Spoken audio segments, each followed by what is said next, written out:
नमस्कार, आप सभी का चंबा हलचल में स्वागत है। मैं हूं पुनीत मल्होत्रा। दर्शकों, जैसे आप सभी को पता ही है कि देश के 5 राज्यों में चुनाव हुए हैं और उनके नतीजे भी आ चुके हैं। अब हिमाचल की बारी है। हिमाचल में भी इस वर्ष चुनाव होने जा रहे हैं, जिसको देखते हुए अब हिमाचल में भी विभिन्न पार्टियों के नेता चुनाव प्रचार की ओर निकल चुके हैं।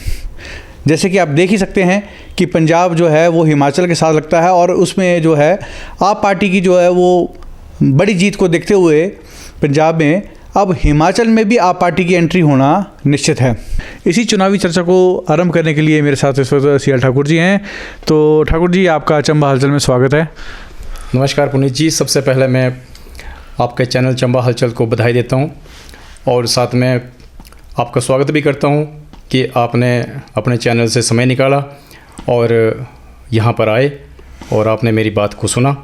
जैसे आप जानते ही हैं, मेरा नाम चंदूलाल ठाकुर है और आज के वर्तमान समय में मेरे पास भारतीय जनता पार्टी, जो विश्व की सबसे बड़ी पार्टी है, उसका मेरे पास भारतीय जनता पार्टी का मीडिया प्रभारी का दायित्व है और मैं अपने दायित्व का निर्वहन बड़ी भलीभांति से कर रहा हूँ। जो भी हमारे देश के प्रधानमंत्री जी के द्वारा और हिमाचल प्रदेश के यशस्वी मुख्यमंत्री श्री जयराम ठाकुर जी के द्वारा जो जन कल्याणकारी हितकारी जो योजनाएं बनाई गई है, उनको मैं जन जन तक पहुंचाने के लिए कोई भी कसर नहीं छोड़ रहा हूं। जो दायित्व है, जो जिम्मेदारी मुझे पार्टी ने दी है और उन पार्टियों का मैं अपने तन मन धन से निर्वहन कर रहा हूं। और जो हमारे जिला चंबा के लोग हैं, पांचों हमारे 6 मंडल है, 6 मंडल में मैं सभी जगह प्रवास पर भी जा रहा हूं और लोगों को जो हमारे मुख्यमंत्री द्वारा जो जन कल्याणकारी योजना है उनका मैं प्रचार प्रसार भली भांति कर रहा हूँ। और जैसे आप जानते ही हैं, मैं यहाँ अभी चंबा में मुझे 30 साल हो गए हैं और बेसिकली मैं पांगी से हूँ। मैं एक निम्न और गरीब परिवार से बिलोंग रखता हूँ।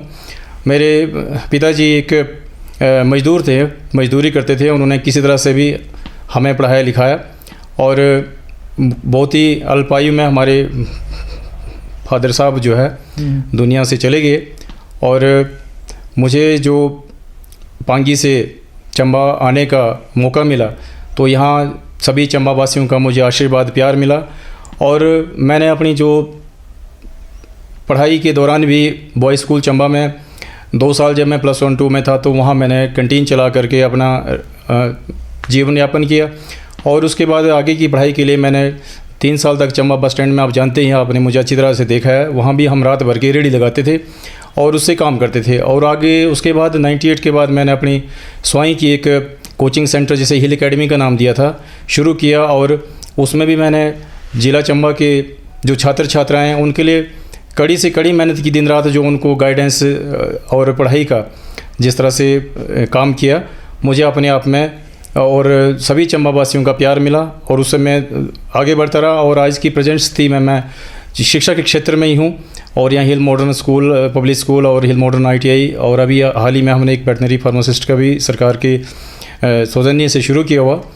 और जो मुझे ये पद सौंपा है भारतीय जनता पार्टी ने, हमारे संगठन ने, हमारे मंडल चंबा ने, मैं उन सभी का धन्यवादी हूँ। इसके मुझे अगर इस लायक समझा है तो जिसमें मुझे जिला मीडिया प्रभारी के लिए जो दायित्व दिया और जो मुझे कार्य दिए हैं उसके लिए मैं हमारे प्रदेश के यशस्वी मुख्यमंत्री श्री जयराम ठाकुर जी का, हमारे 5 मंडलों 5 विधानसभा के जो हमारे जनप्रतिनिधि है उनका, हमारे संगठन के महामंत्री जो पवन राणा जी है और हमारे राज्यपाल जी हैं, त्रिलोक कपूर जी हैं और समस्त जो हमारी चंबा की जनता है जिन्होंने मुझे प्यार दिया और उसी प्यार के साथ हम आगे बढ़ रहे हैं। ठाकुर साहब, राजनीति में आपकी किस तरह से एंट्री हुई? शिक्षा के क्षेत्र से आप जो है वो अब राजनीति के अंदर आए हैं, तो किस तरह से? क्योंकि मैंने ये सुनने में मैंने देखा भी है कि आपने इलेक्शन भी लड़े हैं, तो उसके पीछे क्या कारण रहा कि आप राजनीति में आए?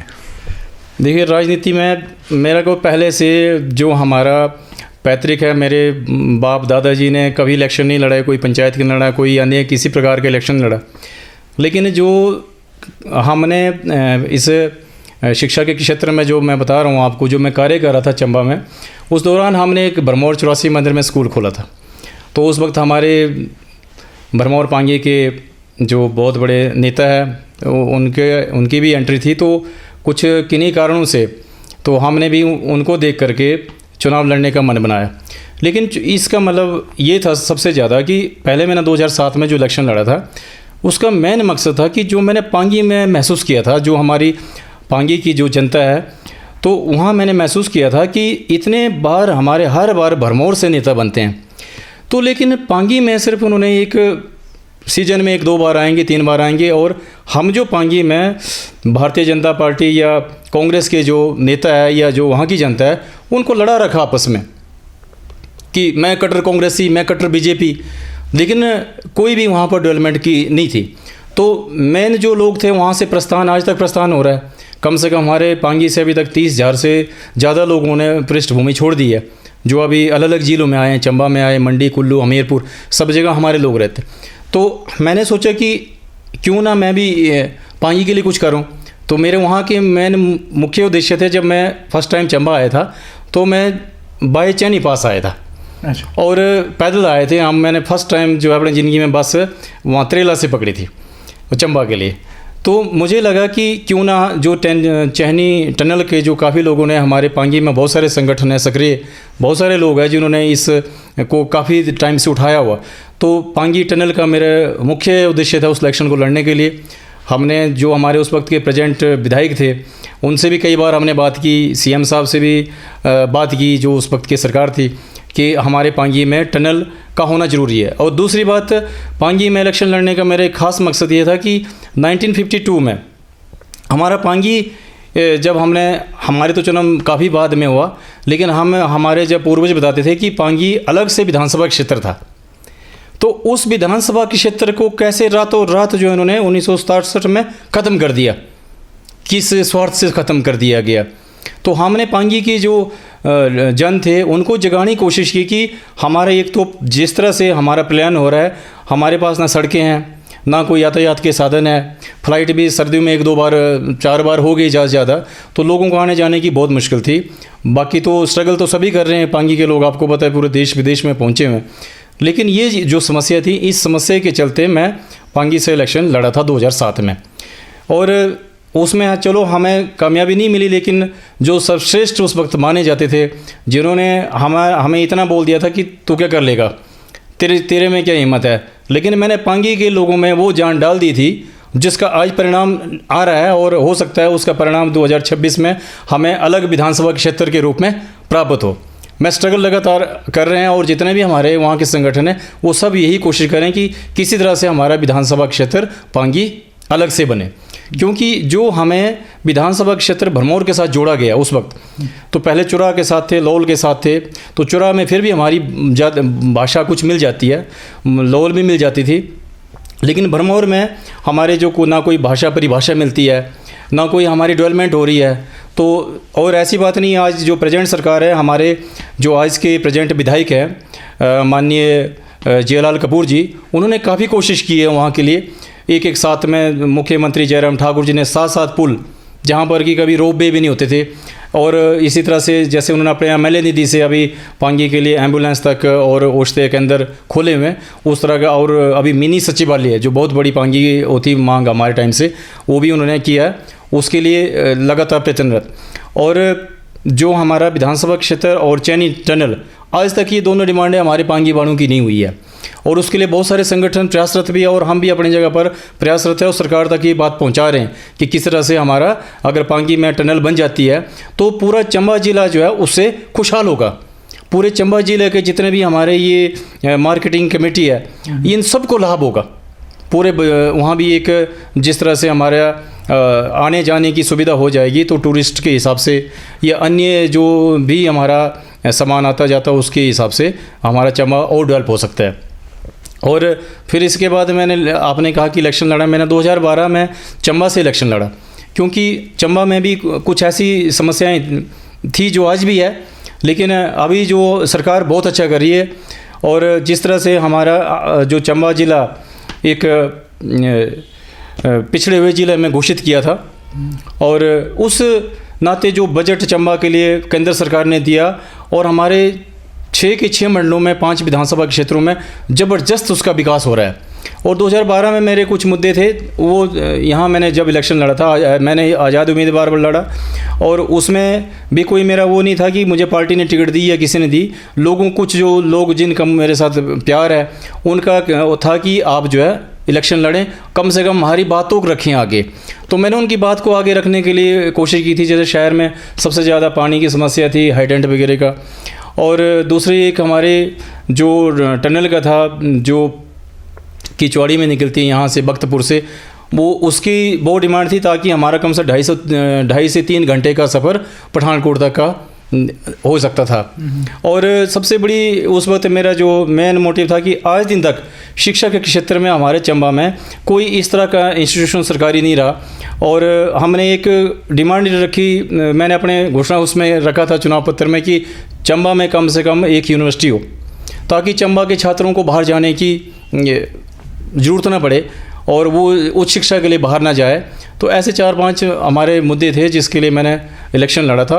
लेकिन मैंने संगठन में, जब हमारे आज तुलसी राम जी नहीं है हमारे विधानसभा, जिस वक्त मैंने इलेक्शन पांगी से हमारे ठाकुर सिंह भरमौर जी हार गए थे, 9 वोट का फासला था, तो तुलसी राम जी विधानसभा अध्यक्ष बने थे। तो मैंने तब से ही संगठन ज्वाइन कर लिया था। और संगठन में चलो मैं उस वक्त ज़्यादा टाइम नहीं दे पाता था, क्योंकि हम 5 भाई बहन हैं, मैं सबसे बड़ा हूँ, उनकी पढ़ाई लिखाई का भी जिम्मा मेरे ऊपर था।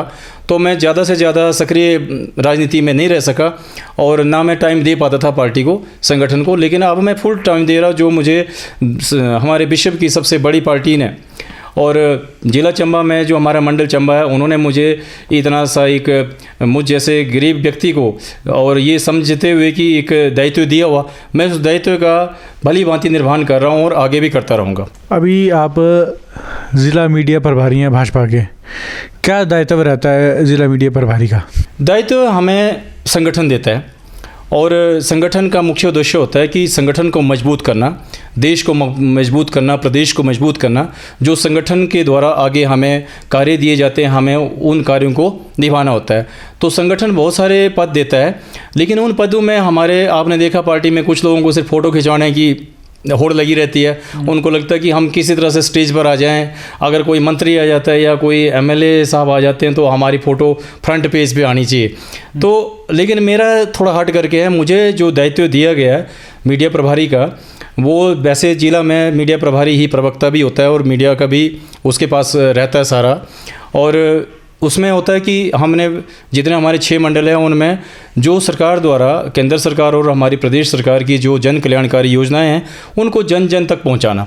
और मैं आप देख रहे हैं, मैं उसको भली भांति सोशल मीडिया के द्वारा भी और पब्लिक के बीच में जाकर भी पहुंचा रहा हूं। तो क्या लग रहा है आपको कि जो हमारे ज़िला की जनता है वो भाजपा की नीतियों से, उनके कार्यों से वो खुश है? देखिए, जनता खुश होनी चाहिए, क्योंकि जो जनता देख रही है कि हम पिछले जो अभी 4 साल हमारी सरकार के हुए, उसमें 2 साल तो लगातार कोविड का कहर चला रहा। और कोविड के दौरान आप जानते हैं कि किस तरह से भारतीय जनता पार्टी के कार्यकर्ता पब्लिक के बीच में रहे, बूथ पर रहे, मंडल पर रहे, घर घर भी गए। उनको चाहे वो राशन किट थी, चाहे वो हमारा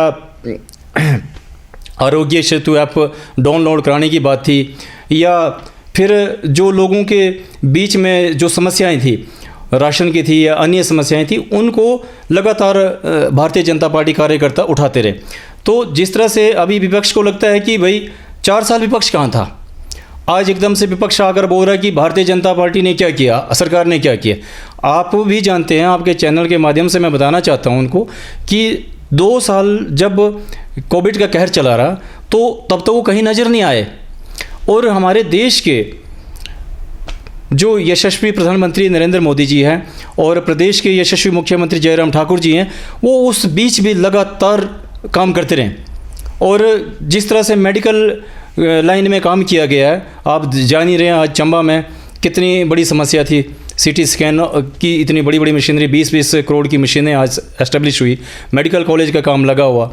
और 2 साल में पूरी जनता को, जो गरीब जनता है, उनको 80 करोड़ लोगों को फ्री का राशन जो है, फ्री में राशन सरकार देती रही। ठीक है, कहीं भी कोई कमी नहीं छोड़ी किसी प्रकार की भी। जो एम्प्लॉयज़ है जो उनको भी समय पर पहली तारीख को इनको तनख्वाह मिलती रही और वो अपने घर से पढ़ाते रहे। तो अन्य जो हमारी योजनाएं हैं, जैसे सरकार की जो योजनाएं हैं, उन योजनाओं को हम जन जन तक पहुंचा रहे हैं। जैसे हमारी हिमाचल में हिम केयर योजना आई, तो हिम केयर योजना आज देखो 3 साल के लिए आप उसका रजिस्ट्रेशन कर दिया कि 3 साल बाद आप अपना कार्ड आप रिन्यूअल कर सकते हैं। जो एक गरीब आदमी था, मेरे जैसा गरीब व्यक्ति जिसकी पीछे बैकग्राउंड नहीं है और वो अपने परिवार का इलाज करें, तो 5 परिवार जो है एक कार्ड पर रजिस्टर्ड होते हैं और 5 लाख रुपए का उस पर जो हमारा मेडिकल खर्चा आता है वो सारा का सारा सरकार उठा रही है। उसके अलावा जैसे हमारे अभी जनमंच कार्यक्रम शुरू किया गया, सरकार ने पहली बार, हिमाचल में ये पहली बार ऐसा हुआ जयराम ठाकुर जी की सरकार में, कि उन्होंने इस जनमंच कार्यक्रम के द्वारा बड़ी से बड़ी समस्या, चाहे बड़ा मंत्री है, चाहे कोई भी विधानसभा उपाध्यक्ष अध्यक्ष तक, वो एक दूसरे कंस्टिट्यूंसी में जा कर के और जनमंच लगा और लोगों की समस्या जो कई साल लग जाते थे पहुंचाने के लिए, वो तुरंत ही उन्होंने कर दी।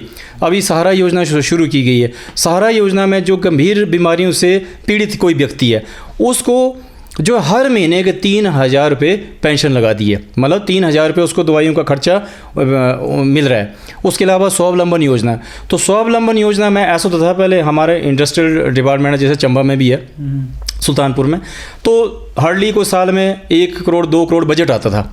आज सर 50 करोड़ 150 करोड़ रुपये इकट्ठा बजट आ रहा है। क्यों? क्योंकि उससे युवाओं को सशक्त किया जा रहा है। उस स्कीम के तहत 18 से 45 साल तक का युवा जो है अपने स्वयं का रोजगार खोल सकता है, जिसमें होम स्टे स्कीम है और बहुत सारी स्कीमें हैं। तो उन स्कीमों में जो लगातार बढ़ोतरी हो रही है और उसमें स्कीम में ऐसा है कि 3% तक 3 साल तक 5% का ब्याज भी सरकार उठा रही है। ऐसी कोई स्कीम आज तक हमने पहले कभी नहीं देखी। और जो गृहिणी सुविधा योजना के तहत आप देखते हैं कि जो हमारे केंद्र सरकार की उज्ज्वला योजना आई, उज्ज्वला योजना में एक ही बार में 9 करोड़ लोगों को सीधे उज्ज्वला योजना दी गई। उसी तरह से हिमाचल में भी दी गई। लेकिन हमारे जो वर्तमान मुख्यमंत्री श्री जयराम ठाकुर जी ने देखा कि हिमाचल में इसका लाभ और कुछ लोग छूट रहे हैं, उन्होंने इसी के पैरेलल एक जो योजना शुरू की, जो गृहिणी सुविधा योजना शुरू करा दी, जिसमें कोविड के दौरान तो 2 सिलेंडर फ्री दिए और अभी सरकार ने 3 सिलेंडर फ्री दे रही भर करके, रिफिल करके। तो इससे बड़ा लाभ क्या हो सकता है? और अन्य जो हमारे पास जैसे अभी मुख्यमंत्री शगुन योजना शुरू की गई है, तो मुख्यमंत्री शगुन योजना में 31,000 रुपये जो है उन महिलाओं को, लड़कियों को शादी के लिए दिए जा रहे हैं जो गरीब परिवारों से है।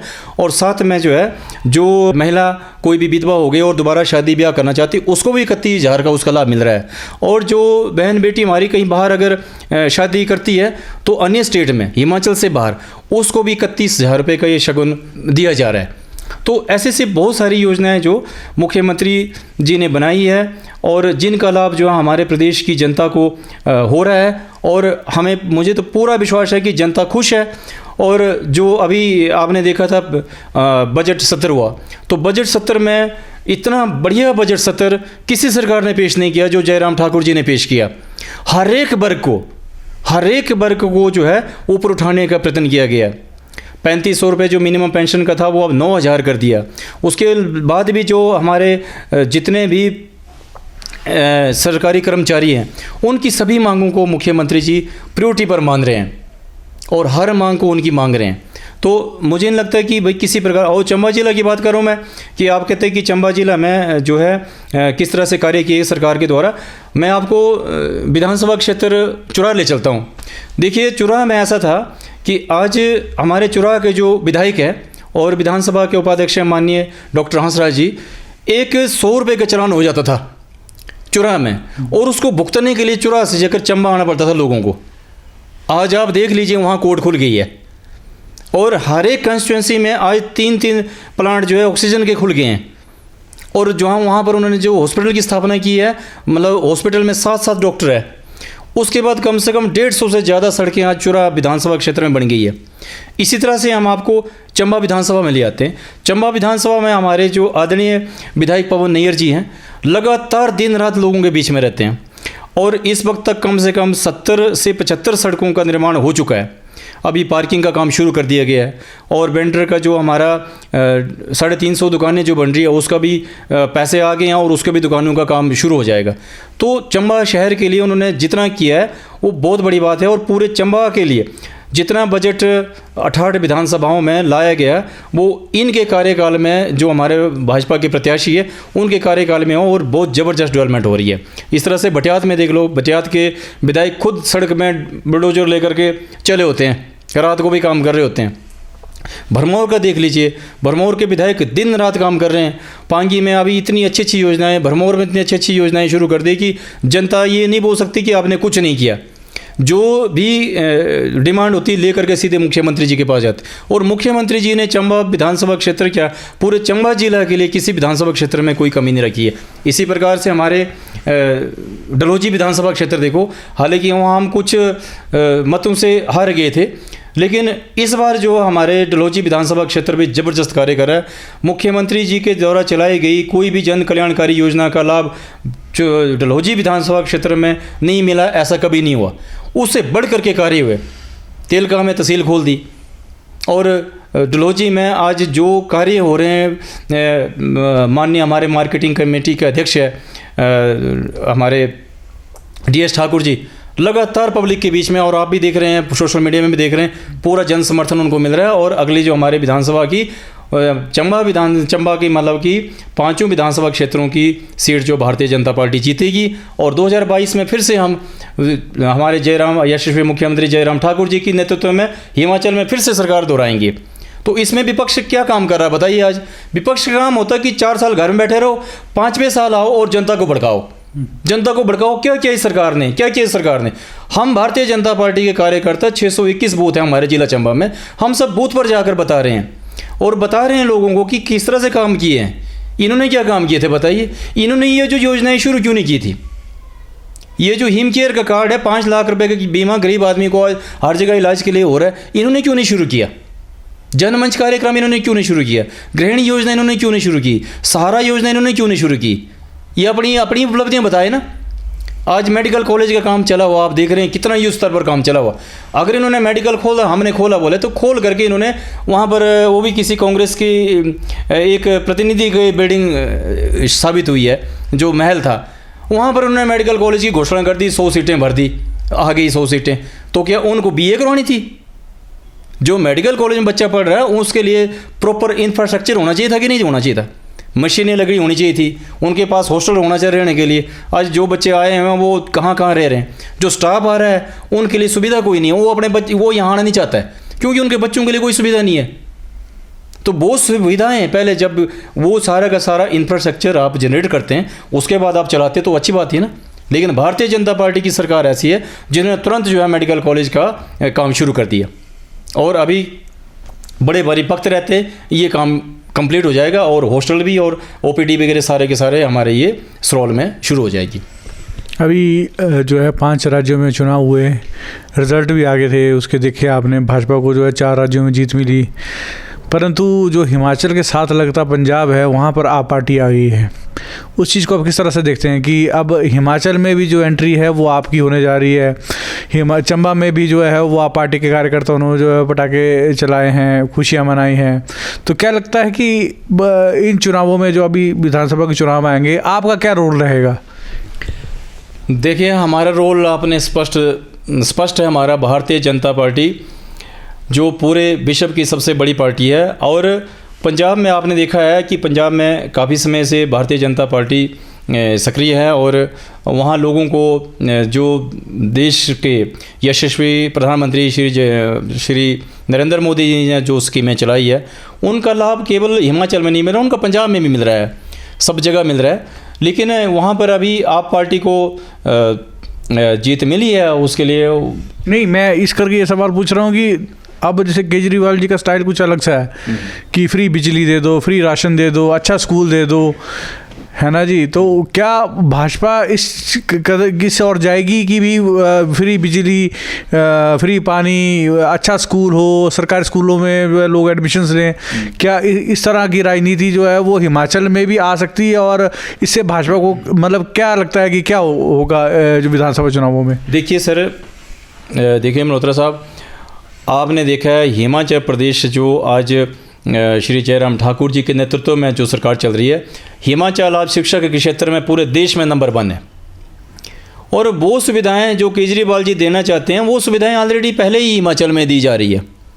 आप बताइए किस वर्ग का ध्यान नहीं रखा गया है। अब मुफ्त की बात है तो मुफ्त में ऐसा होता है कि हम लोग, जैसे अभी चंबा की बात करता हूँ मैं, कि हम बोल रहे हैं कि न्यू चंबा, तो न्यू चंबा कैसा रहेगा जब आप हर चीज़ मुफ्त में आपको मिलना शुरू हो जाएगा, तो आप मेहनत कहाँ करेंगे? जो हमारा यूथ है वो मेहनत कैसे करेगा, आगे कैसे बढ़ेगा? लेकिन अभी जो 60 यूनिट बिजली हिमाचल में भी फ्री कर दी गई है, और शिक्षा पहले से ही फ्री है, स्वास्थ्य फ्री है, 5-5 लाख का जो बीमा है वो तो दिल्ली में भी लागू है ना। अब वो लागू नहीं करने दे रहे केजरीवाल जी, तो उसमें हम क्या कर सकते हैं?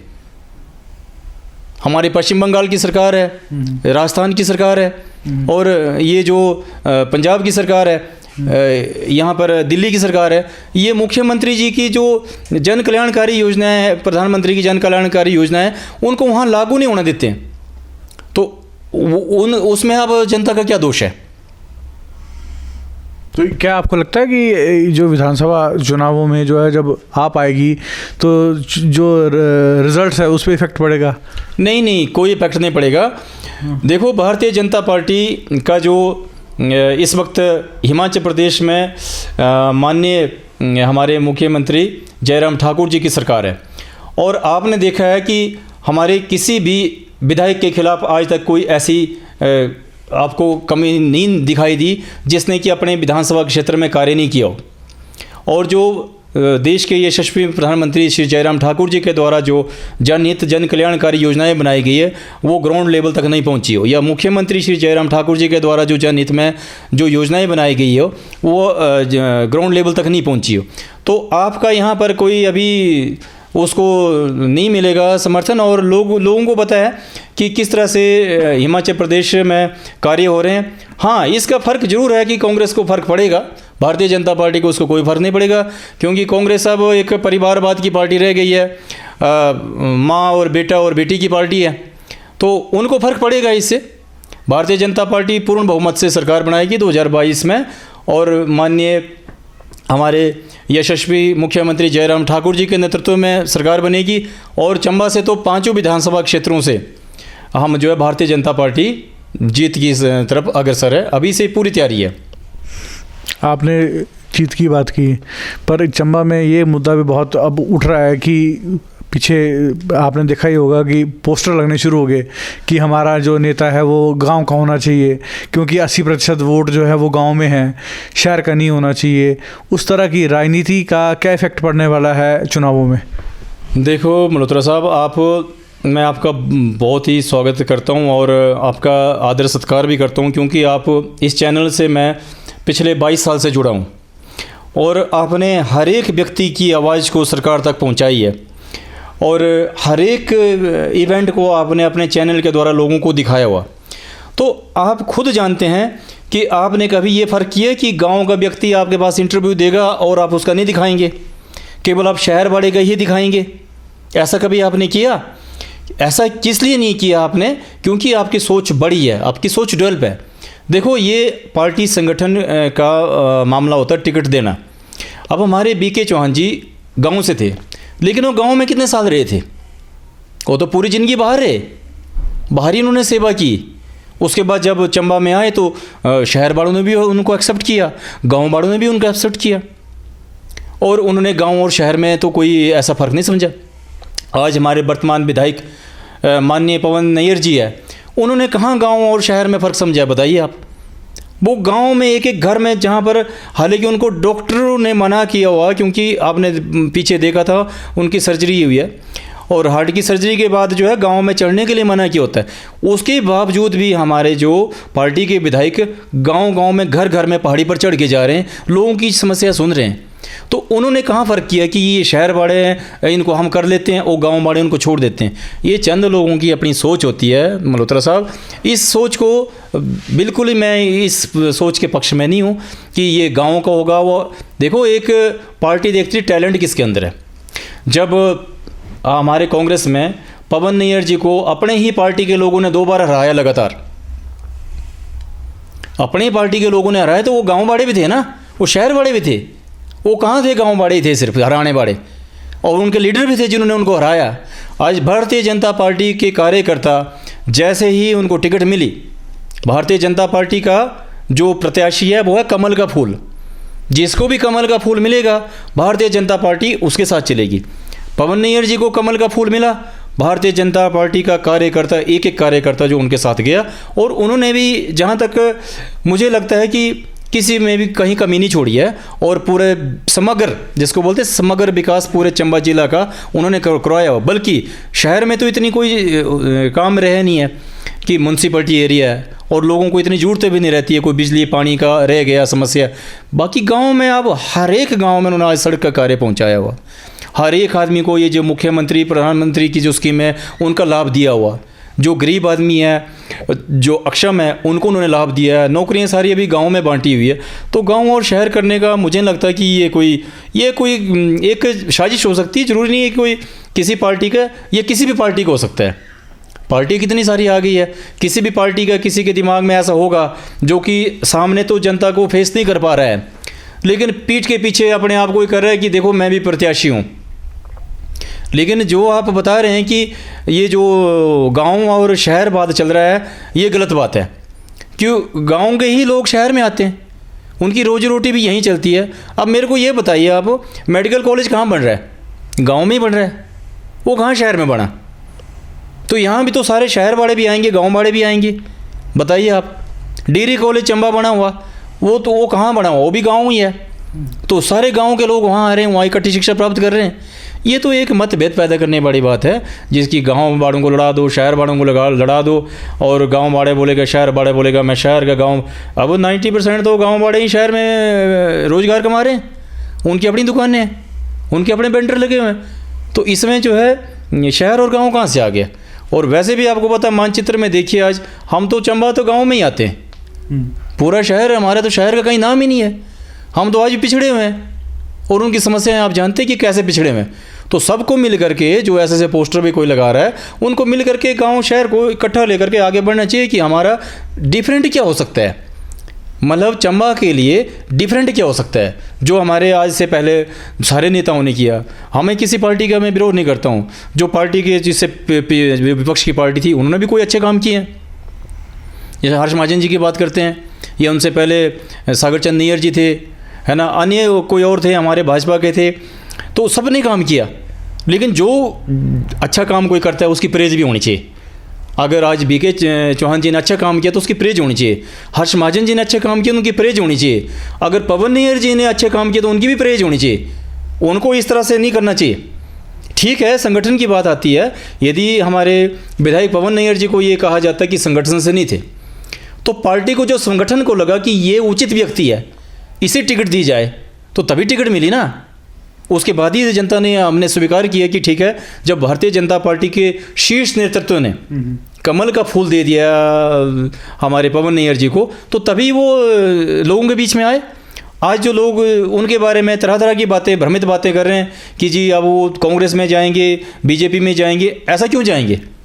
इतना देश के जो सर्वोच्च सम्मान आज उनको मिला हुआ, पूरे विश्व की सबसे बड़ी पार्टी ने उनको इतना मान सम्मान दिया, जिताया, एमएलए बनाया।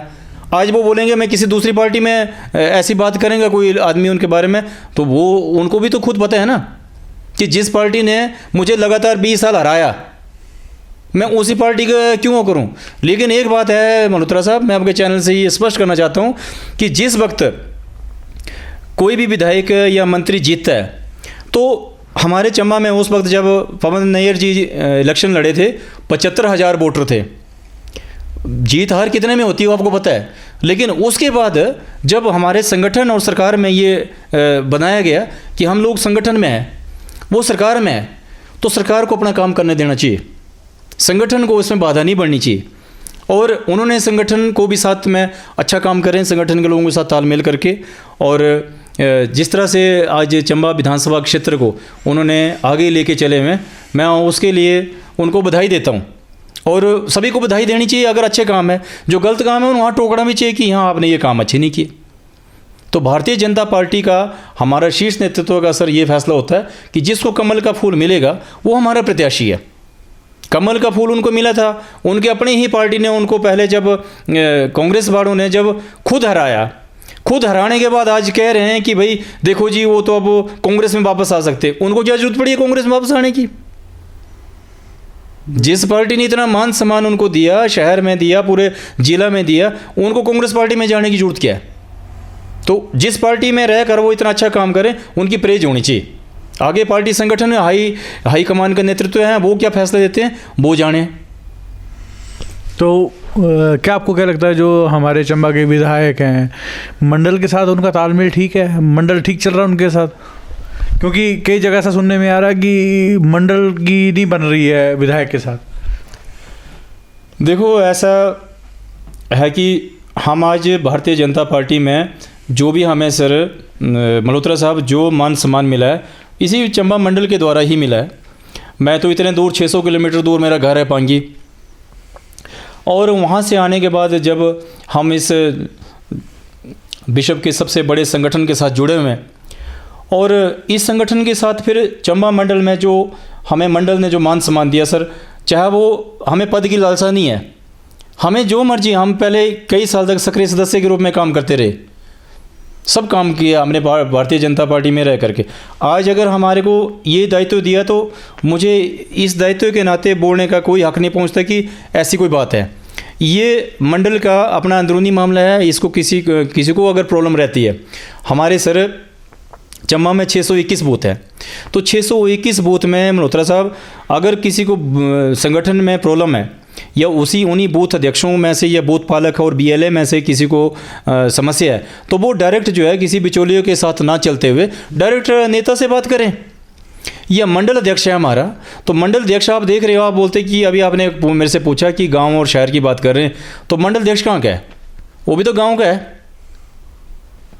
तो गांव के मंडल अध्यक्ष है। तो अगर गांव के लोगों को लगता है कि भाई वो कहीं तालमेल नहीं रख नहीं पा रहे हैं, तो उसके ऊपर भी अधिकारी बैठे हैं, उन तक बात पहुंचाइए।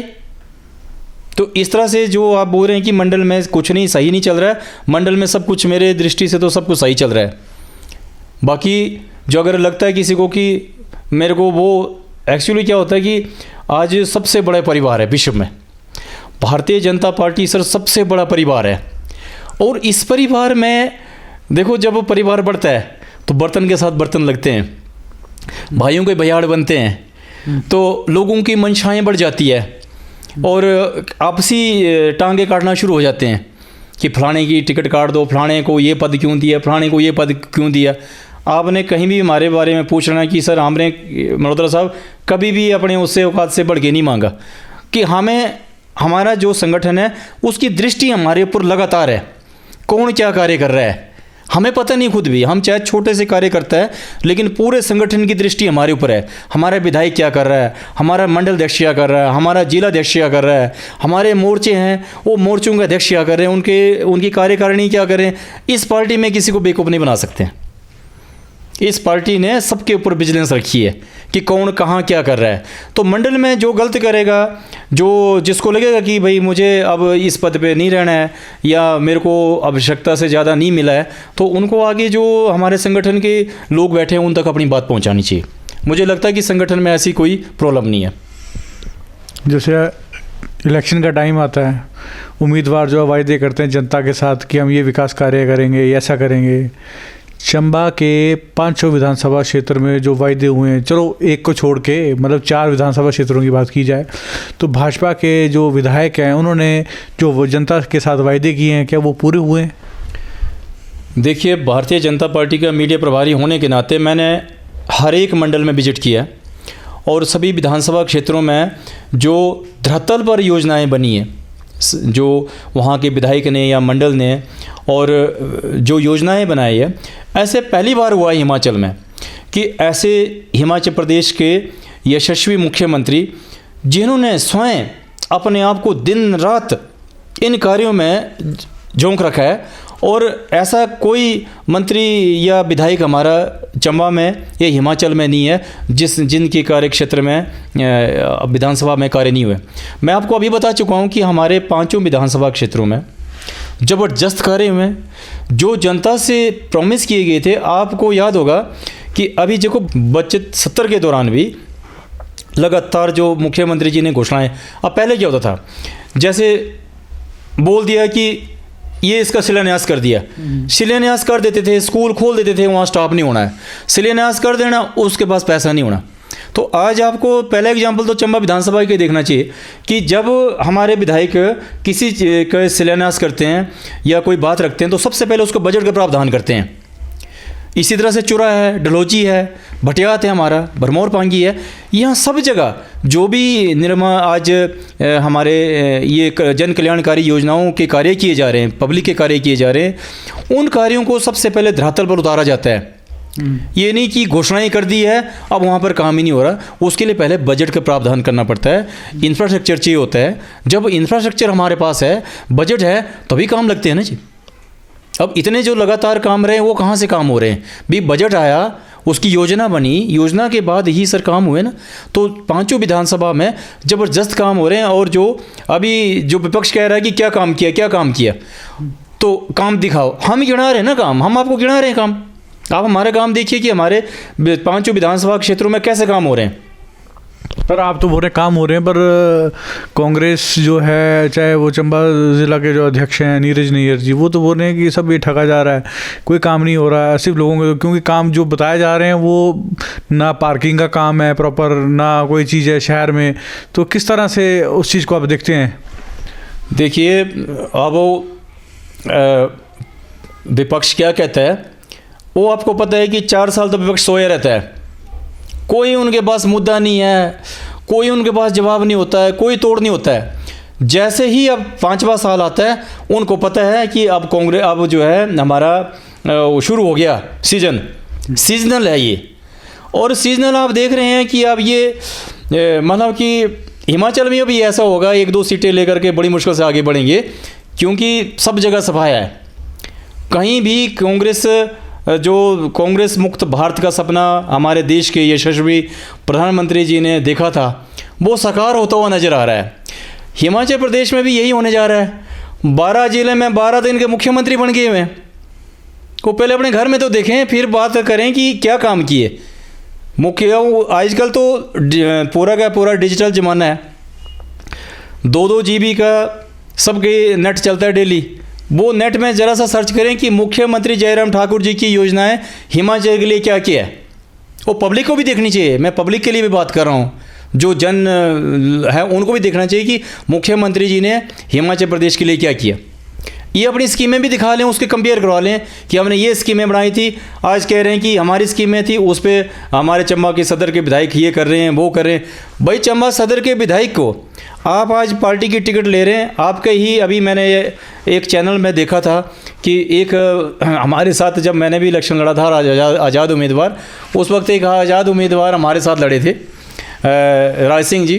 तो वो अभी कह रहे हैं कि भाई टिकट तो मेरे को बोल दी है, मैं लूँगा टिकट। वो जिला अध्यक्ष, वो अपना संगठन देखे, उनको कहाँ से टिकट मिलेगी। अब तो ये अपने आपस में टिकट के लिए लड़ पड़े हैं। फिर उसके बाद एक दौर चलेगा, इसको हराना, इसको हराना।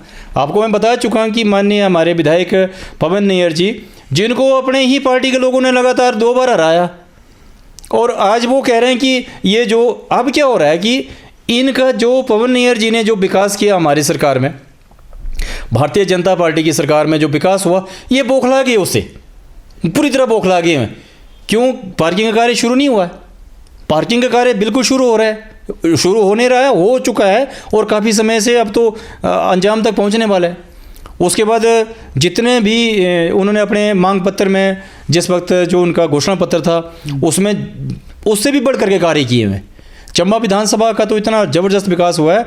अन्य विधानसभा क्षेत्रों की मैं बात कर रहा हूँ, जैसे चुरा में अभी हमारे कुछ दिन पहले इन्हीं पार्टी के एक आदमी कह रहे थे कि अब हमने जो बहुत रज गए हैं पार्टी में, उनको हमने छोड़ दिया है, अब हम गरीब आदमी को उठाएंगे। भाई, क्या किया गरीबों के लिए? हमारी सरकार कर रही है, पिछले कोविड के दौरान से अभी 31 मई तक आगे बढ़ा दिया, मुफ्त में राशन दे रही है। इन्होंने दिया कभी? इन्होंने 5 लाख का बीमा दिया कभी? इन्होंने 31,000 का शगुन दिया बेटियों की शादी के लिए? इन्होंने कभी इन्होंने स्वावलंबन योजना चलाई, जिसमें कि हजारों हमारे युवाओं को फ़ायदा हुआ? इसके अलावा भी बहुत सारी योजनाएं हमारे जयराम ठाकुर जी ने शुरू की है, जिनको धरातल पर हमारे जितने विधायक हैं उन्होंने उतारा हुआ। और जो हमारे जनप्रतिनिधि है अभी, जो पंचायतों में, चाहे वो बीडीसी है, चाहे प्रधान है, चाहे वार्ड मेंबर है, जिला परिषद है, सब उन स्कीमों को लेकर के लोगों के बीच में गए हुए हैं और धरातल पर वो सारी स्कीमें उतरी हुई है। तो मुझे नहीं लगता कि जो विपक्ष के आरोप है, जो भारतीय जनता पार्टी पर ये आरोप लगा रहे हैं कि इन्होंने क्या किया, हमारी सरकार, अब लोगों को गुमराह कर रहे हैं और हमारी सरकार आएगी। मैं इनसे पूछ रहा हूँ कि कैसे करके आएगी भाई, आप अपना भी तो बताओ ना। लोगों को गुमराह करके, अभी आपने बजट सत्र के दौरान देखा था, वो रोज़ हंगामा, बाहर में आना, जी फलाना सुनता नहीं, फलाना नहीं करता, ऐसे वर्डिंग जो एक प्रतिष्ठित व्यक्ति के खिलाफ, जो इस पर हिमाचल प्रदेश के यशस्वी मुख्यमंत्री है, उनके खिलाफ ऐसी भाषा का प्रयोग करना, क्या किया जी आपने, ये नहीं किया, वो नहीं किया। तो जैसे ही अभी हमारा 5 स्टेटों का रिजल्ट आया, ये तो 0 हो गए वहाँ पर। हमने 4 स्टेटें फिर भी जीती, भारतीय जनता पार्टी ने 4 स्टेटें जीती, वो एक तो जीत के दिखाते। तो हिमाचल में दावा करते कि हम वापस आएंगे, कोई वापसी नहीं है इनकी, कभी नहीं आ सकते ये। अब तो ऐसा हो गया जैसे बाकी स्टेटों में ये नील हो गए, हिमाचल में भी अब इनका 0 होने वाला है। ये आपस में ही लड़ पड़े हैं, इनका क्या अभी जनाधार रहा है।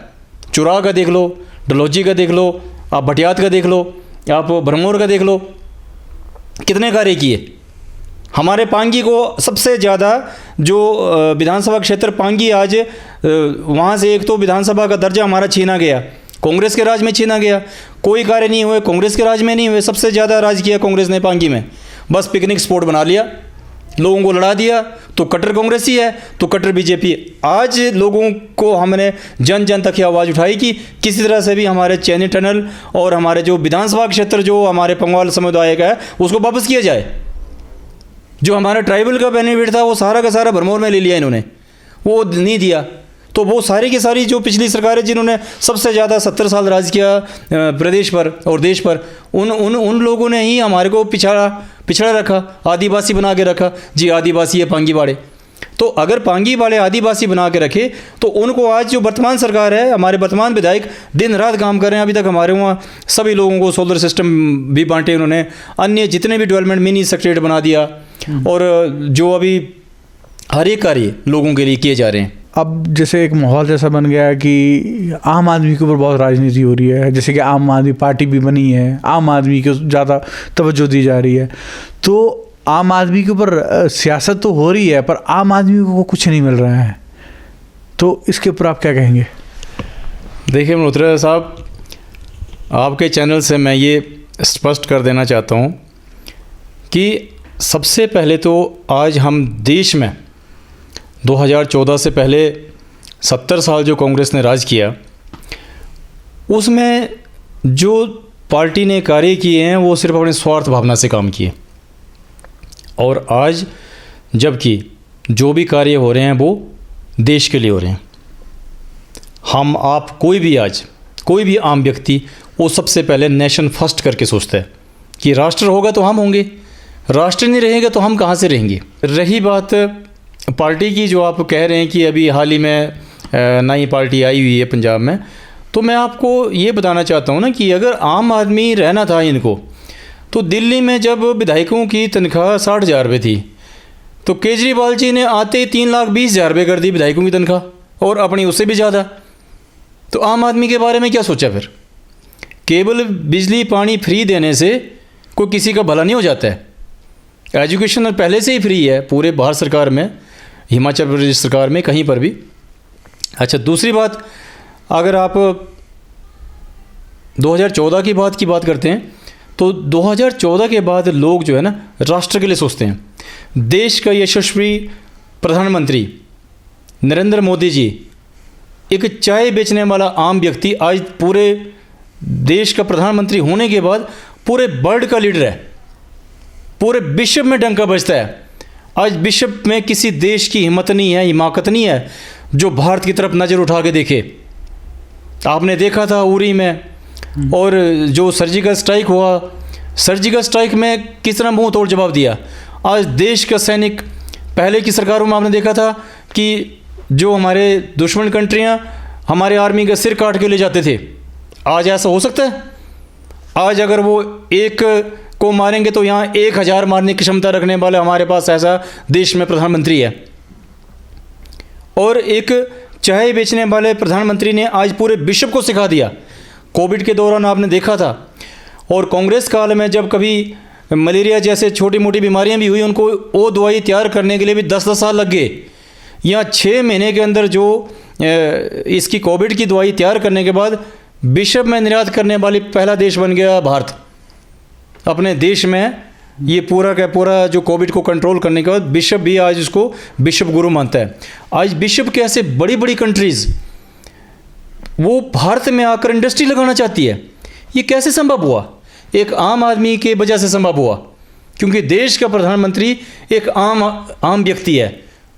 उन्होंने कांग्रेस की तरह 5-5 हज़ार करोड़ रुपए के घोटाले नहीं रखे अपने साथ। उन्होंने अरबों की प्रॉपर्टियाँ नहीं बना के रखी है। उन्होंने राष्ट्र के लिए किया है, लोगों के लिए किया, आम जन के लिए किया हुआ। अभी आप देख रहे हैं, मैं आपको बता चुका हूँ कि जब से कोविड शुरू हुआ है पूरे देश के 80 करोड़ लोगों के लिए मुफ्त में राशन दे रहे हैं। उसके अलावा उन्होंने उज्ज्वला योजना के तहत हमारे पहले ही स्टेज में 9,000 हमारे माताएं बहनें जो धुएं से जिनकी आंखें खराब होती थी उनके लिए चूल्हे दे दिए। साथ में 2-2 गैस सिलेंडर दे दिए फ्री में, अब 3 कर दिए। इसी प्रकार से हमारे आयुष्मान भारत योजना बनाई। 5 लाख रुपए का जो बीमा है, 5 लाख रुपए का बीमा पूरे देश के 140 हॉस्पिटल में वो इलाज करा सकते कहीं पर भी पूरे देश में। उसके अलावा स्वच्छ मिशन भारत के तहत जो शौचालय बनाए गए, कभी ऐसा टाइम था जो हमारे चंबा की भी बात है तो पूरे हिमाचल की बात है, ओपन में जो है हमारी माताएं बहनें शौच में जाती थी, सब लोग जाते थे। पहले ही चरण में 9 करोड़ महिलाओं के लिए शौचालय जो उन्होंने बनाए बहनों के लिए। तो आप सोच सकते हैं यदि एक परिवार में 5 व्यक्ति भी है तो 45 करोड़ लोगों को एकदम से सुविधा मिलेगी, नहीं मिली। 9 करोड़ लोगों के लिए एकदम से उन्होंने बिजली का, जिनको कभी बिजली मिली नहीं थी, आज़ादी के 70 वर्षों में कभी उनको बिजली नहीं मिली, पानी नहीं मिला, वो उन लोगों के लिए उन्होंने बिजली का प्रावधान किया। 9 अगर एक घर में 5 परिवार है तो 45 करोड़ लोगों को उजाले में आए वो। इसी प्रकार से जब उन्होंने स्वच्छ मिशन भारत के तहत ये अपने कौशल विकास योजना जब शुरू की पूरे देश में, तो लोगों को लगा कि अब कौशल विकास योजना से कहाँ किसको रोजगार मिलेगा। तो उस कौशल विकास योजना में उन्होंने ऐसा वर्ग चुना, ऐसा एक स्किल डेवलपमेंट शुरू किया। उस स्किल डेवलपमेंट में चाहे आपने कई साल पहले कोई क्वालिफिकेशन की है, चाहे बीएड है, एमएड है या कोई अन्य पढ़ाई है, उसको स्किल्ड करना है और उसी किसी भी पार्टिकुलर फील्ड में उसको जॉब देनी। तो करोड़ों देशवासियों को उसका लाभ हुआ।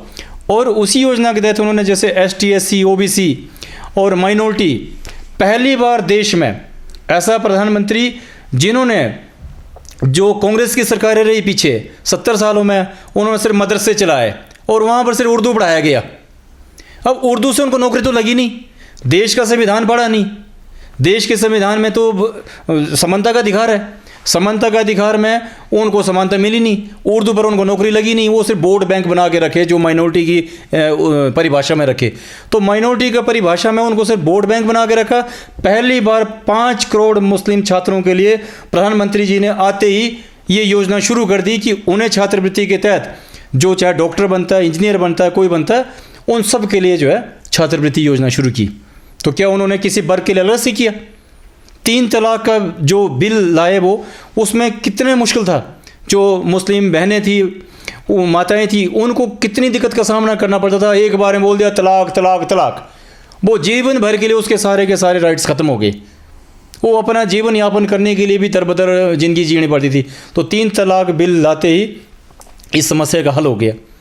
और उसके बाद आपने देखा था कि भारतवर्ष में 800 वर्षों से जो राम मंदिर का मुद्दा था, जिसे कोई सरकार सिर्फ अपने राजनीतिक फायदे के लिए बनाती थी, देश के लिए नहीं, कि वहाँ पर हिंदू मुस्लिम कर करके लड़ाई झगड़ा शुरू कर रखा था कि हिंदू मुस्लिम इस देश में शांति से रहे, सभी धर्मों के लोग शांति से रहे। ऐसा उन्होंने होने नहीं दिया। 84 के दंगे हुए और बहुत सारे दंगे उन्होंने कराए, तो उसके जिम्मेदार कौन है? तो पहली बार ऐसा जो माननीय सुप्रीम कोर्ट का आदेश आया भारतीय जनता पार्टी की सरकार में कि वो 800 साल का मुद्दा सभी को स्वीकार हुआ, मुस्लिम भाइयों को भी, हिंदू भाइयों को भी, और वहाँ पर विशाल जो राम मंदिर का निर्माण आज हो रहा है। उसके बाद जम्मू कश्मीर में जो 370 धारा लागू की थी, किसने की थी? क्या जरूरत पड़ी थी उस चीज़ की? जब बंटवारा कर दिया आपने, भारत और पाकिस्तान बना दिया, ठीक है, आधे पाकिस्तान भेज दिए, आधे हिंदुस्तान में लेके आए। उसके बाद कश्मीर का एक ऐसा मुद्दा रखा जो अंतर्राष्ट्रीय स्तर पर, उस मुद्दे को देख देख कर अंतर्राष्ट्रीय जो ताकतें थी, विदेशी ताकतें थी, वो भी आंख उठाती थी भारत की तरफ। तो प्रधानमंत्री नरेंद्र मोदी जी ने जब 370 और 35A का मुद्दा ख़त्म किया, आज कश्मीर से लेकर कन्याकुमारी तक एक समान कार्य हो रहे हैं। सभी को ये जो 80 करोड़ लोगों को राशन मिल रहा है, वो J&K में मिल रहा है, लद्दाख में भी मिल रहा है, एक समान नौकरी मिल रही है। जबकि पहले ऐसे कानून थे, यदि आप भारत के नागरिक हैं लेकिन अगर आप कश्मीर की बेटी से शादी कर लेते हैं तो आपकी नागरिकता ख़त्म हो जाएगी। और पाकिस्तान का अगर कोई युवा व्यक्ति अगर कश्मीर में अगर शादी कर लेता है, उसकी वहाँ नागरिकता बन जाती थी। ऐसे कानून किसने बनाए थे? ये काले कानून किसने बनाए थे? आज देखो, आज कांग्रेस कहती है कि काले कानून लाए, किसानों के लिए बिल लाए थे, तो किसान के फ़ायदे में थे, लेकिन उसमें भी सर्वसम्मति से प्रधानमंत्री ने देश हित सोचते हुए, लोगों को हित सोचते हुए लोगों को लगा कि हमारे हित में नहीं है, उन्होंने कानून वापस लिया। कोई इसलिए नहीं कि किसी के दबाव में आकर वापस लिया, उन्हें लगा कि लोगों को इसकी जरूरत नहीं है, लेकिन लोगों के पीछे वो एक साजिश की राजनीति थी। 6,000 रुपये किसान सम्मान निधि में हर एक व्यक्ति के, किसान के खाते में आते हैं। कांग्रेस ने क्यों नहीं डाले आज तक? जन धन योजना के तहत 15 करोड़ से ज़्यादा खाते खुलाए गए, तो लोगों को लगा कि अब इन खातों में क्या आएगा। आज देखो, हर एक सब्सिडी सीधे उनके खाते में डायरेक्ट आती है, चाहे वो नरेगा का पैसा है कि अन्य कोई भी काम है, उनको डायरेक्ट उनके खाते में आता है, चाहे वो गैस सब्सिडी है। अब बोले जी अब महंगाई हो गई, आम आदमी महंगाई का बोझ ढो रहा है। कहाँ ढो रहा है? कौन सी महंगाई है? आपके पास 25 लाख की गाड़ी है, 50 लाख की गाड़ी है, तो क्या आप 100 रुपये का पेट्रोल नहीं डाल सकते हैं? आम आदमी कहाँ से चला रहा है 25 से 50 लाख की गाड़ी? यदि मैं 25 लाख की गाड़ी रख सकता हूँ, 50 लाख की मैं गाड़ी रख सकता हूँ, तो मैं 100 रुपये का पेट्रोल भी भर सकता हूँ, और 200 रुपये का हो जाएगा, हम तब भी भरेंगे, क्योंकि हमें देश चाहिए। अगर देश है तो हम लोग हैं, देश नहीं तो कहाँ का पेट्रोल, तो कहाँ का? अभी आप देख रहे हैं यूक्रेन और रूस के बीच में लड़ाई चल रही है, पूरी तबाही है। वहाँ कौन ऐसा प्रधानमंत्री है जो डिसीजन ले सकता है? हमारे देश के प्रधानमंत्री ने पूरे अंतर्राष्ट्रीय स्तर पर ये डिसीजन लिए हुए हैं कि किस प्रकार से जो है देश को सुरक्षित रखा जाए, किस प्रकार से देश को आगे बढ़ाया जाए। ये आम आदमी की एक सोच है। और भारतीय जनता पार्टी की जो सरकार है, जिस राज्य में सरकारें हैं, उन सभी राज्यों में ये जो है आम लोगों की ज़बरदस्त तरीके से प्रगति हो रही है। वो आम लोग ही आगे आ रहे हैं, आम लोग ही इंडस्ट्रियलिस्ट बन रहे हैं। अभी आपको मैं बताऊं कि जब एक व्यक्ति, आज आप देखते हैं मल्होत्रा साहब, आप कहते हैं कि गरीबी बहुत है, नहीं हो रहा है। आज आप BPL परिवार में कहीं भी आप जाते हैं तो 14-14 हज़ार रुपये का मोबाइल सेट उनके हर एक परिवार के मेंबर के पास है। गरीबी कहाँ है? गरीब तो हम अपने आप को ऐसे ही मान रहे हैं कि हम गरीब है। उसके बाद 2 GB का डाटा हर परिवार का हर मेंबर खर्च कर रहा है। ये कैसे संभव हुआ? हम सब जब कांग्रेस की सरकारें थी तो एयरटेल का डाटा हम जब 2 GB का लेते थे तो 650 रुपये में, और वो भी ऐसा चलेगा चक्कर लगाता और घंटे के बाद ख़त्म 650 रुपये। तो भारतीय जनता पार्टी की केंद्र की सरकार ने 6 महीने तक तो सबको 2 GB डाटा जियो की तरफ से फ्री दिया। और आज पूरे जो हमारा डिजिटल इंडिया का सपना था, आज हर एक ऑफिस, चाहे आप पटवार खाना ले लो, चाहे आप तहसील ले लो, चाहे पंचायत ले लो, चाहे किसी भी ऑफिस को ले लो, प्रशासनिक तौर पर सारे का सारा डिजिटल काम हो रहा है। बैंकों को ले लो, आज लोग एक हलवाई की दुकान पे समोसा खाते, वहाँ पे डिजिटल पेमेंट करते हैं। कैसे संभव हुआ? ये आम आदमी के, अगर ये आदमी आगे नहीं बढ़ा तो आप कैसे कह सकते कि आम आदमी का कोई भी फ़ायदा नहीं हुआ है? तो आम आदमी को फ़ायदा हुआ है। हमारे जो इसी प्रकार से जो हमारे बंद रैंक बंद पेंशन थी, जो हमारे देश के फौजी, जिन्होंने, हम तो घर में मज़े से सोते हैं, जो देश में बॉर्डर पर के बर्फ़ के बीच में भी रहते हैं, उनके लिए बंद पेंशन बना करके पूरे देश में उनका मान सम्मान बढ़ाया, फौजियों का मान सम्मान बढ़ाया, हर एक वर्ग के लिए उन्होंने कार्य किए। और जो प्रदेश सरकार है हमारे, जो प्रदेश की यशस्वी हमारे जयराम ठाकुर जी की सरकार है, तो एक मिस्त्री का बेटा आज मुख्यमंत्री है। तो कांग्रेस को यही दर्द लग रहा है कि एक मिस्त्री का बेटा मुख्यमंत्री कैसे बन गया हुआ, वो कैसे मुख्यमंत्री बन सकता है? हम तो राजा के बेटे, हम बनने चाहिए थे। हम तो पुराने करोड़पति हैं, हम बढ़ने चाहिए थे। हम तो मंत्री के बेटे, हम बढ़ने चाहिए थे। भारतीय जनता पार्टी ने आते ही जब हमारे 2014 में हमारे प्रधानमंत्री जी की सरकार बनी, सबसे पहले लाल बत्ती ख़त्म की। कितना टेरर था, हम और आप भी देखते थे। जैसे लाल बत्ती गुजरती थी, कोई बीच में भी आ जाएगा तो चढ़ा देंगे गाड़ी। आज ऐसा है, आज आम आदमी की तरह ही वो एमएलए मंत्री पूरे देश में एक समान कर दिए हैं। आम आदमी नहीं है वो, आम आदमी बना दिया। नहीं तो वो हवा में थे। कांग्रेस के राज में 70 सालों में वो हवा में थे। उनके पास तो कोई ज़मीन ही नहीं थी। वो ज़मीन में तो धरातल पे किसी को देखते नहीं थे। और जो आप कहते हैं कि आम आदमी को उन्होंने भला किया, उन्होंने 4-6 लोगों को, अपना लोगों को भला किया, जो कि गुंडागर्दी दिखा सके, जो इलेक्शन के टाइम पर डरा सके, गाड़ी लेकर के उनको मार सके, उनको शराब पिला सके। वो आम आदमी का काम किया था कांग्रेस पार्टी ने।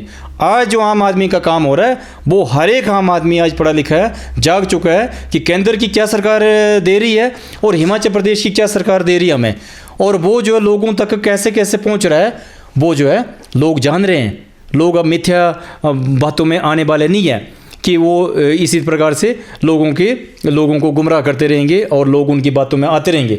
और मैं आपको दावे के साथ बोलता हूं कि हमारा जो हिमाचल प्रदेश की सरकार है, जो यशस्वी मुख्यमंत्री जयराम ठाकुर जी की सरकार है, उसमें ऐसा कोई भी मंत्री नहीं है या ऐसा कोई परिवारवाद नहीं है कि जैसे अभी आपको मैं बता ही रहा था कि कांग्रेस पार्टी अब 3 लोगों तक सीमित रह गई है। माता जी देश की अध्यक्षा कांग्रेस पार्टी की, और बहन प्रियंका बराडरा महामंत्री, और राहुल गांधी जी उपाध्यक्ष। इसके बाद कौन है कांग्रेस के पास, बताइए? ये जो आम आदमी करते हैं, इनका तो अपना ही घर है। अपने आप ये चाहते हैं कि एक को मिली टिकट तो दूसरा मेरी बेटी को मिल जाए या मेरे बेटे को मिल जाए, क्योंकि हमारे तो रजवाड़े हैं। तो देश के प्रधानमंत्री जी ने, ये आपने देखा होगा जब हमारे पश्चिम बंगाल के चुनाव हुए थे, मल्होत्रा साहब, वहाँ एक नरेगा में काम करने वाली हमारी बहन को टिकट मिली थी, और वो भारतीय जनता पार्टी की वो जीत करके एमएलए बनी और विधानसभा में पहुंची। तो कितना मान सम्मान है। एक जो भारतीय जनता पार्टी का जो कार्यकर्ता है, वो अपने आप को इसलिए भी फ़ख्र महसूस करता है कि उसके पास या दायित्व भी नहीं है, वो एक आम सक्रिय कार्यकर्ता है। यदि वो पार्टी के जो आइडियोलॉजी के साथ चलता है, तो वो अपने आप में एक फ़ख्र महसूस करता है कि मैं भारतीय जनता पार्टी, आज देश की जो विश्व की सबसे बड़ी पार्टी है, उसका मैं सदस्य हूँ, और मैं आम आदमी हूँ, और मुझे मुख्यमंत्री जी का और जो देश के यशस्वी प्रधानमंत्री जी के द्वारा जन कल्याणकारी योजनाएं जो देश के अंदर और प्रदेश के अंदर चलाई जा रही है, उन सब का लाभ मुझे मिल रहा है। तो ये आम आदमी की परिभाषा है। अब बात करते हैं चुनावों की। चुनाव इस साल हैं और अब ये देखा जा रहा है कि कई पार्टी के नेता जो है वो फील्ड पे उतर चुके हैं, चुनाव प्रचार भी हो रहा है, अपनी अपनी बातें भी वो लोगों के आगे रख रहे हैं। और जैसे भाजपा में भी मैंने ऐसा देखा कि जो भाजपा के साथ भी थे, वो भी अपना अलग से चुनाव प्रचार कर रहे हैं। तो क्या वो टिकट लेना चाह रहे हैं, या उससे क्या आपको लग रहा है कि क्या उनकी क्या उम्मीद हो सकती है कि वो अलग से प्रचार कर रहे हैं? ऐसा सुनने में ऐसा आ रहा है कि शायद वो टिकट की रखते होंगे भी मांग की भी, हमें भी टिकट मिले। तो क्या इससे पार्टी को नुकसान नहीं होगा? देखिए मल्होत्रा साहब, भारतीय जनता पार्टी आज की डेट में विश्व की सबसे बड़ी पार्टी है, मैं आपको बता चुका हूँ।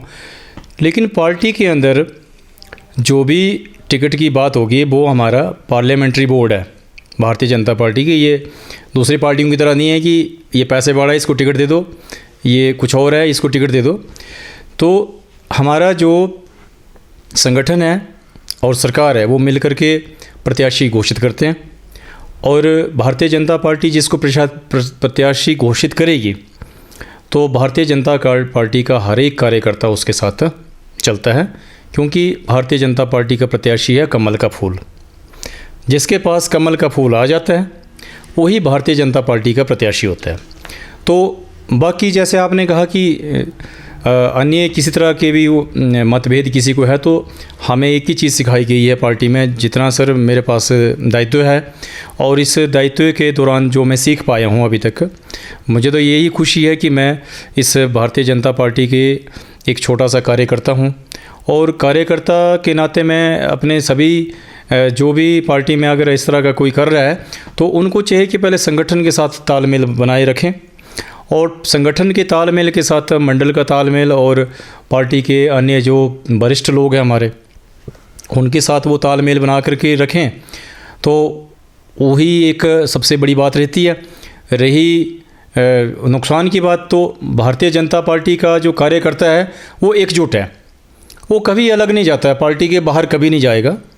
अब तो जो हम कांग्रेस छोड़ करके और अन्य दल छोड़ करके जो भाजपा में आए हैं, उससे हमारे जो काफ़ी ज़्यादा संख्या बढ़ी है। और भारतीय जनता पार्टी के कार्यकर्ता को पता है, जिस भी कार्यकर्ता के पास कमल का फूल आएगा हम सब उसका साथ देंगे। और अगर किसी को ऐसा चाह लगती है, क्योंकि मैंने आपको पहले ही बताया कि आज भारतीय जनता पार्टी का परिवार पूरे देश में बहुत बड़ा परिवार हो गया है, तो परिवार में मतभेद या मनभेद छोटे मोटे होते रहते हैं, लेकिन उसके लिए हमारे पास संगठन है। संगठन के हमारे महामंत्री है और हमारे पूर्णकालिक विस्तारक है, और उसके बाद मंडल है, मंडल के अध्यक्ष है, फिर जिला के अध्यक्ष है, और उसके बाद हमारा पार्लियामेंट्री बोर्ड है सबसे बड़ा। तो उसमें ये बात रखी जाती है कि ये जो है टिकट के लिए उत्तरदायी है या नहीं है, तो वो डिसाइड करते हैं। तो मुझे लगता है कि इस तरह की बात से कोई फ़र्क नहीं पड़ता है। टिकट मांगना सभी का अधिकार है। हम स्वतंत्र भारत में रहते हैं, स्वतंत्र देश में रहते हैं, कि संविधान में सभी को अधिकार है कि हर कोई व्यक्ति अपना पक्ष रख सकता है और टिकट भी मांग सकता है। लेकिन टिकट डिसाइड करना और टिकट देना ये पार्लियामेंट्री बोर्ड का कार्य है, और मंडल का और जो शीर्ष नेतृत्व हमारा उनका कार्य है। ठाकुर जी, अंत में मेरा ये सवाल रहेगा आपसे कि पार्टी को लेकर आपका क्या विजन रहेगा? मल्होत्रा साहब, पार्टी को लेकर मेरा विजन स्पष्ट है। जिस प्रकार से पार्टी ने मुझे मान सम्मान दिया हुआ, एक छोटे से कार्यकर्ता के नाते आज मुझे जिला में जो एक जिला मीडिया प्रभारी के नाते जो केंद्र सरकार और प्रदेश सरकार की जो जन कल्याणकारी योजनाएं हैं, मैं उन्हें तन मन धन से जन जन तक पहुंचाने के लिए प्रयासरत हूं। और भविष्य में जो जिस प्रकार से हमारे जिला चंबा के 621 बूथ पर जो कार्य हो रहा है, मुझे पूरी उम्मीद है कि हम 2022 में मिशन रिपीट का जो हमारा कार्य है और प्रदेश के यशस्वी मुख्यमंत्री श्री जयराम ठाकुर जी के नेतृत्व में, कुशल नेतृत्व में हम भारतीय जनता पार्टी की दोबारा सरकार बना रहे हैं। और जो भी जिम्मेदारी हमें आगे भी सौंपी जाएगी पार्टी के द्वारा, हम उस जिम्मेदारी को पूरे जो है अपने तन मन धन से निभाएंगे। ये थे भाजपा के ज़िला मीडिया प्रभारी श्री CL ठाकुर जी, जिनके साथ हमने चुनावी चर्चा में चर्चा की। आज के लिए इतना ही। धन्यवाद।